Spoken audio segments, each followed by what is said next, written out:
Today I want to do a review of the board game Runebound. It's, as you can see on the box, a fantasy adventure board game.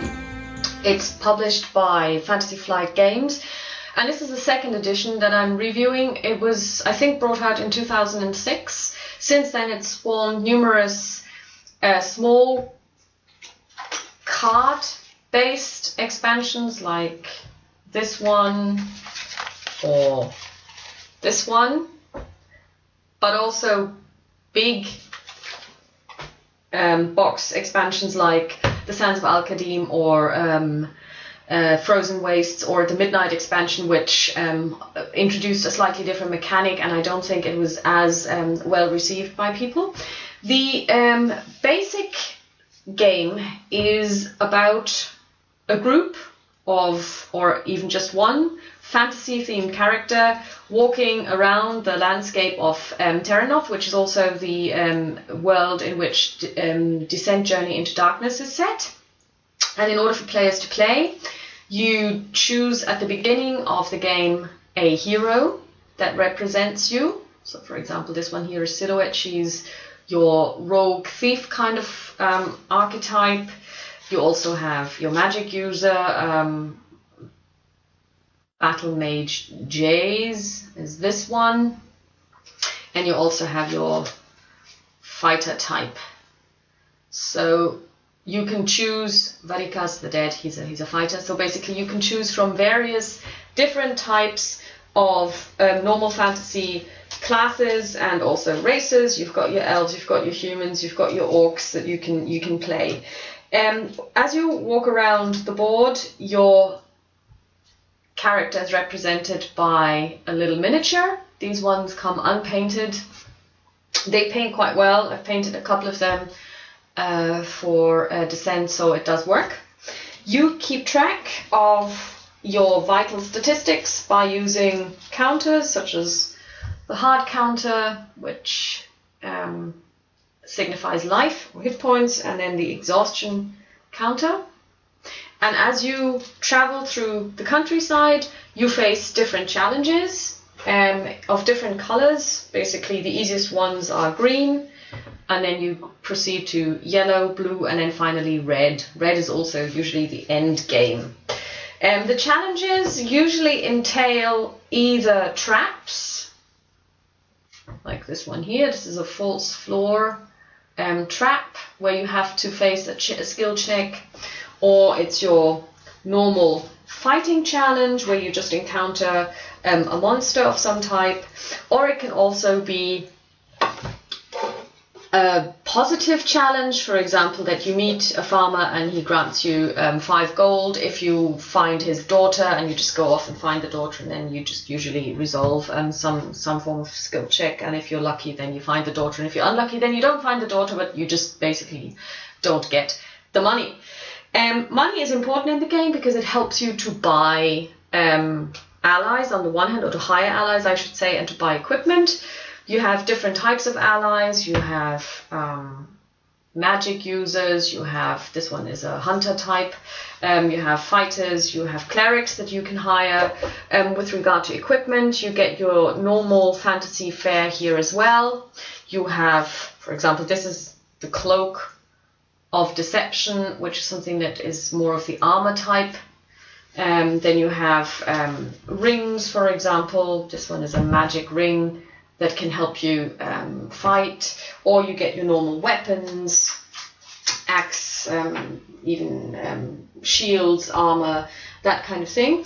And you get this stuff usually when you go into one of the towns around Terranov, where you can then go shopping. Now this is what the board looks like, or at least part of the board. You can see it's all hexes, and you just walk around the countryside, and as you can see there are different terrains. So for example, you have here normal green fields, and you have here your river, you have here forests, mountains and hills. And in order to determine how to walk around and how fast you can move, you use special movement dice, which are proprietary to the game. So you roll these, and then you have different terrain symbols on them, and depending on the number of terrain symbols you have, for example, if you have 3 road symbols, then you can walk 3 times, 3 hexes on a road.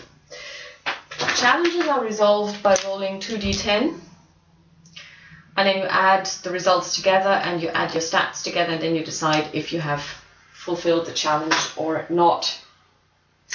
As you fulfill the challenges, as you meet them and as you face them and as you overcome them, you get experience counters, and you can use them to level up so that your character becomes more proficient in his base stats.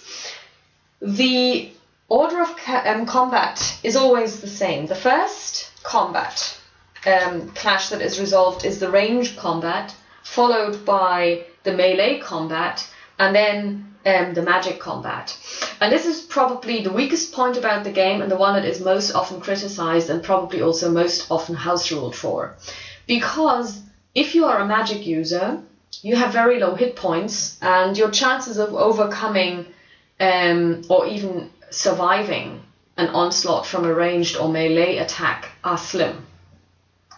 So basically, at least at the first level. So quite often you traipse around Terranoth and you run into a green encounter, which is the most basic ones, but you happen to encounter a monster that uses ranged or melee, and you die. You don't even get to making your magic attack, you die before that. And this is why a lot of people say, well, you need to get an ally very, very early in the game, possibly as one of your first actions, go to town and hire an ally. But the problem there is that in the vanilla version, you quite often find it difficult to hire anyone or to get whatever you want because the way the market is set up, which is why there are different ways around it. So, for example, I play it like this. I have the market set up in each town, and each time I go into town, I can make a decision what kind of shop I want to frequent. Do I want to go to the inn to look for allies? Do I want to go to the armory shop to buy armory and weapons? Or do I want to go to the grocery store and buy some general items?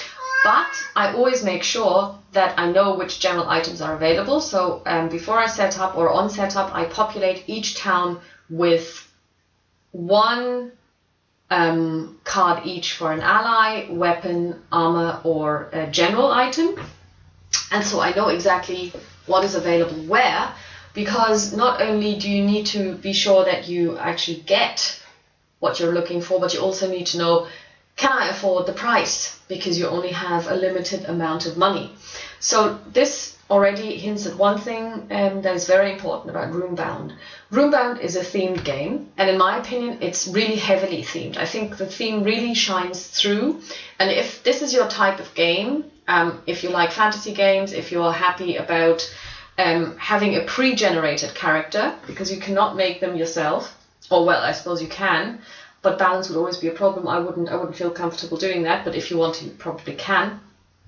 If you enjoy encountering fantasy-themed challenges, then this game is for you, because as a thematic game rather than an abstract game, it is very, very easy to house rule and to change the mechanics, because the mechanics are very simple and easily adaptable.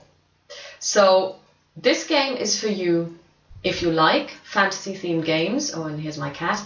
If you enjoy rolling dice, it is very much dependent on luck. So it's not a Euro game, although there are some ways in which you can influence your success by using the money that you do have and getting the right kind of equipment, getting the right kind of allies. But of course, you also need some luck.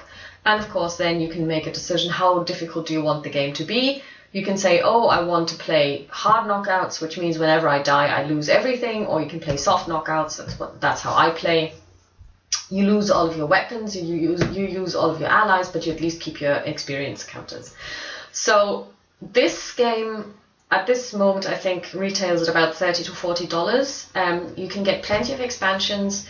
It will last you a really long time. I've been playing this since 2007, and I still haven't even started on my small deck expansions. For example, this one is the 7 Signs. I haven't even looked at it. I'm still playing the basic game. I've also got the Sands of Al-Qadim, which I also haven't looked at yet.